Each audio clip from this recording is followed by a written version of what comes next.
Ce samedi 21 juin 2025, le Premier ministre Harim Talba Jean-Emmanuel Ouedraogo a lancé le top départ de l'initiative dénommée L'heure patriotique pour reverdir le Faso depuis la commune de Guiba, province de Zourouégo, dans la région du centre-sud. Une activité qui s'inscrit dans le cadre de la célébration de la Journée nationale de l'arbre 2025 avec pour ambition de planter 5 millions d'arbres sur tout le territoire national. Sur le site de Guiba, ce sont plus de 4600 plants médicinaux et fruitiers mis en terre en une heure. Une action saluée par le chef du gouvernement que je vous propose d'écouter au micro de Abelier Vanga.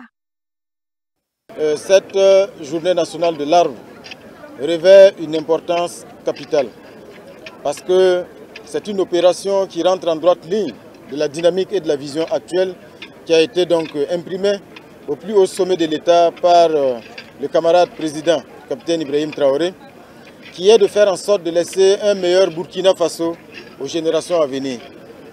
Quand le président était en séjour ici dans la région, il y a quelques jours de cela, il a rappelé le combat que nous menons aujourd'hui, c'est un combat pour un Burkina Faso meilleur pour les générations à venir. Et je pense que la campagne de reforestation, c'est vraiment en phase avec cette vision, de faire en sorte que nous puissions créer les conditions pour que la sécheresse recule, pour un Burkina Faso vert, un Burkina Faso où il fait bon vivre pour nos enfants, pour nos petits-enfants, bref, pour les générations à venir. C'est l'occasion, au nom du chef de l'État, de féliciter tous les acteurs dont l'implication a été nécessaire pour atteindre et réussir donc cette grande manifestation. Mais c'est aussi l'occasion en son nom d'encourager et d'engager tous les citoyens burkinabés, tous les fils et toutes les filles de ce pays-là à s'impliquer et surtout à être acteurs de la reforestation de notre pays. Et quand on parle de planter, il ne s'agit pas forcément d'un culte des chiffres. Chacun peut être utile. Planter dans sa maison, planter devant sa cour, les plantations d'aliments dans nos villages, dans nos villes, le long des routes, planter dans les écoles, planter dans les hôpitaux.